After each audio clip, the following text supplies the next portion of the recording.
So Vera, what's it like being here today and seeing the trophy in real life? It's real now. That's what it is. It's real. It's there, and it's getting close now so fast. We're busy with all the preparations. Everything's going very, very well. But huge amount of work. We're going to pack everything now. It's going already to be shipped to Australia.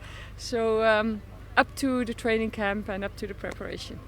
So it really is kind of hitting home now that you're going. I'm sure, like, as a coach as experienced as yourself, you've probably had moments imagining lifting that very trophy. Can you see it a little bit clearer now that it's sitting there in front of you?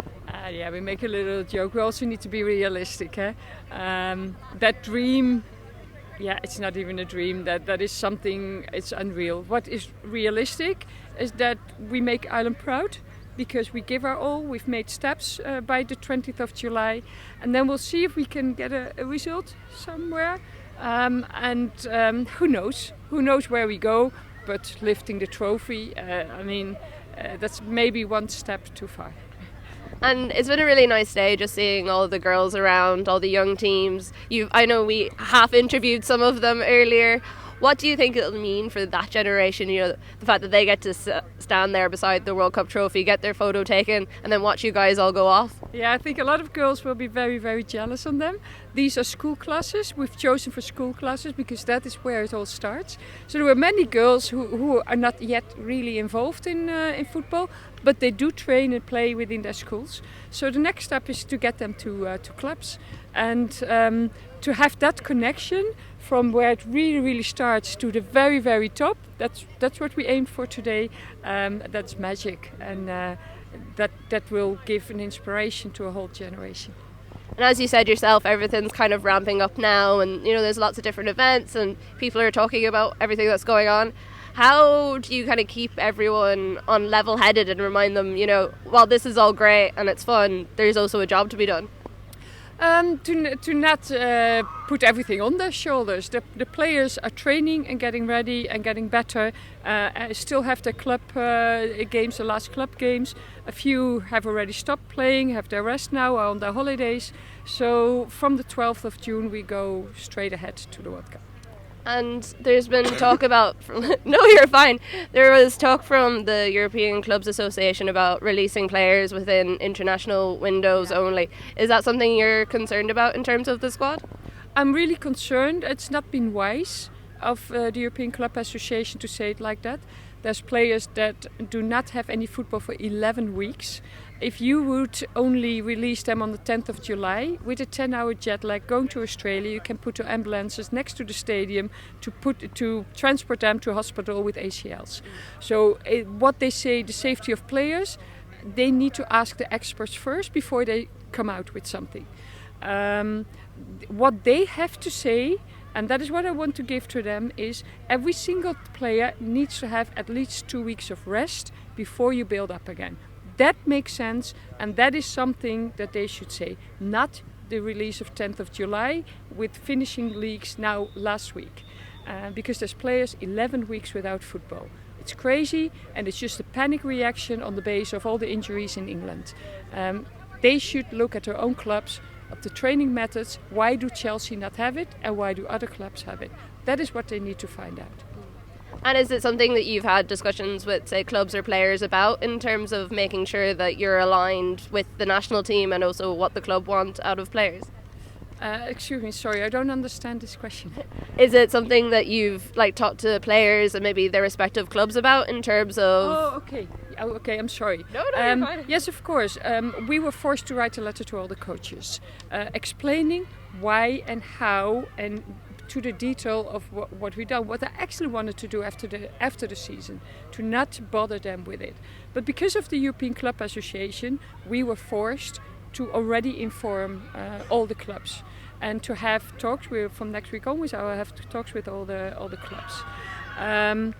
That program that we set is based on individual periodization and is based on safety, health, and getting fresh for the World Cup.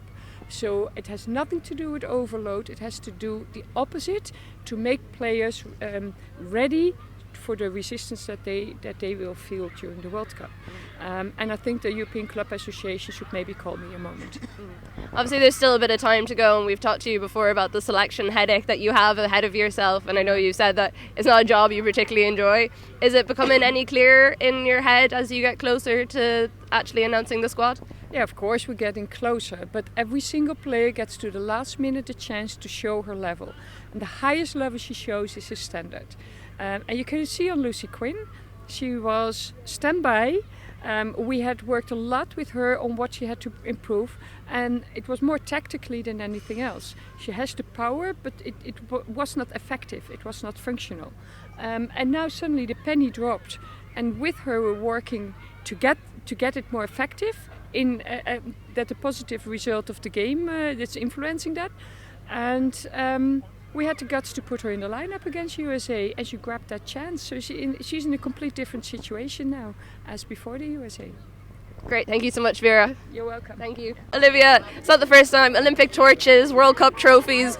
What's it like being here today?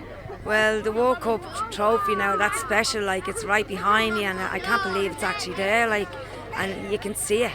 But I never thought in my lifetime that I'd be able to see a World Cup.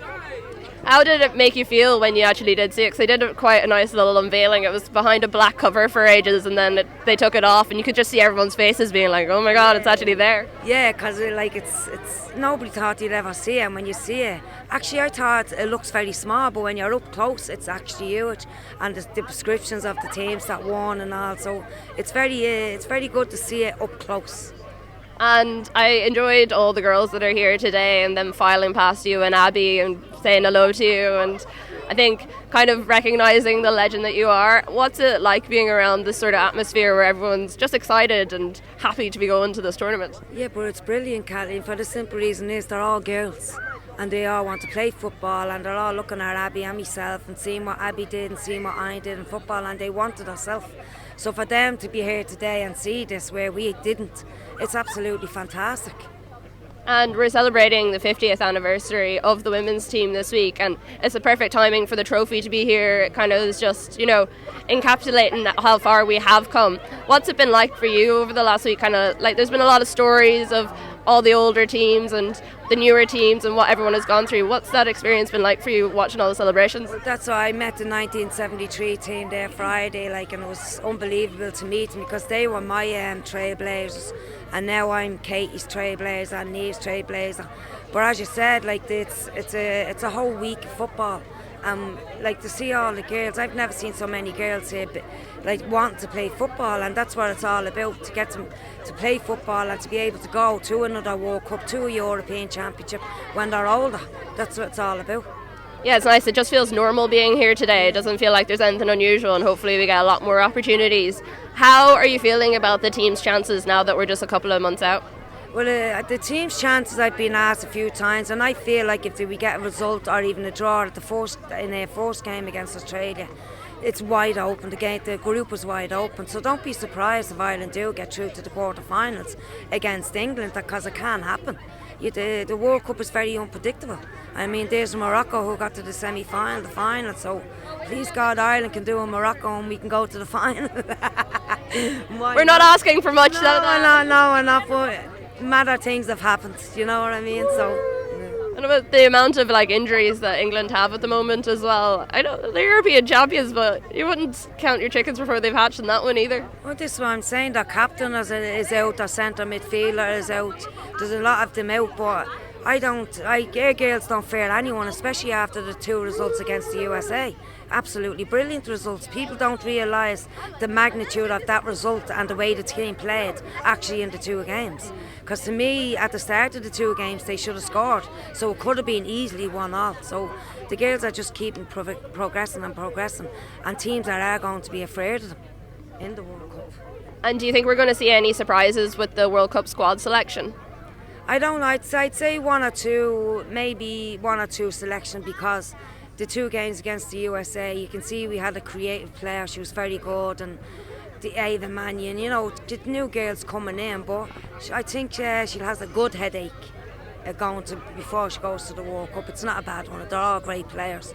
They're all creative players, so please God she picks the right squad and we do the right thing. And I certainly don't envy her having to pick out of that squad. We all know that, like, you know, Katie, Denise, they're some of the top players that we have. Is there any of, I suppose, the younger side of the squad that you particularly like watching play or excited for the future that they might have? Well, the younger squad is the likes of Abbie Larkin, the likes of Megan Connolly, like they're all coming up, and there's millions of them. Like the under-19s girls Ireland team is have great potential, and the under-17s and the under-16s with Megan Lynch. So when you look at that, it just keeps on rolling and rolling. So not long may it last. Thank you so much, Olivia. Abbie, how are the excitement levels being here today, seeing all the girls getting their photos taken with the World Cup trophy and knowing that that could be you? Oh, it's amazing. I mean, I was just saying, when I was younger and I was at these tournaments, we didn't really have an opportunity like this, and for these girls here just to have that opportunity, it's amazing. It's a motivation for them as well. If they want to be a professional footballer when they grow up, they can see the World Cup trophy, and even me being here is just amazing. Looking at it, it's great. Does it make it seem a bit more real now with the trophy? I know there's been different points for the team where various players have said, oh, it's actually hitting me, but surely seeing the trophy behind the case over there really makes it feel real. Oh, 100%. It's so real. Like, I wouldn't even imagine being able to see it before it as well. Like, it's just a great opportunity. I think, it's good to see it. I think it'll give us a lot of motivation now going into it. Just have a look at it and be like, that could be ours. Like. And how does it feel? I was noticing some of the girls that were kind of filing past you and Olivia after getting their photos taken with the trophy, and they were all like, hi Abbie, hi Olivia, and they were so excited to see you, and I heard one girl be like, that's Abbie Larkin. Oh, it's amazing. I mean, I never wouldn't have imagined all the girls actually knowing who I am and stuff, and especially like Olivia, she's a legend, and she's obviously paved the way for us girls and given us a lot of opportunities nowadays. So even when I was younger, I looked up to Olivia as well. I mean, she's amazing. So yeah, to have the girls looking up to both of us now, it's unbelievable. It's a great week for the trophy to come here as well, because obviously you're celebrating the anniversary of the first ever game for the women's national team. Like, was the history of the team something you would have known growing up, or is it only more so in like the last couple of years? I know you're still quite young as well. No, actually I didn't know much about the history of the women's football, but now obviously hearing it, it's like amazing. It's like mad how much they had to go through to get like all the stuff that we have now. I mean, we're lucky now to have all this stuff.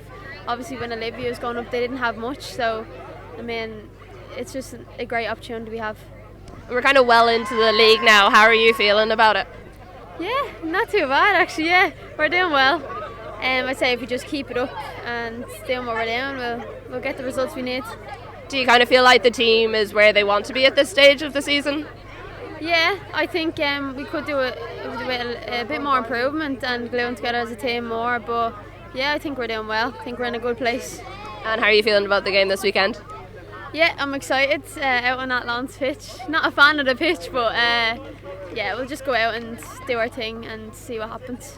A lot of people that I've talked to say that like Athlone quite a difficult pitch to play on and it's a difficult place to go. Has that been your experience in the past? Yeah, I'm not a fan of the pitch because it's an Astro, and I normally like playing on grass. So, but yeah, I mean, it's difficult if you make it difficult. Really, you kind of just have to work together as a team and just get the pitch out of your head and just keep playing football. Great, thanks so much, Abbie.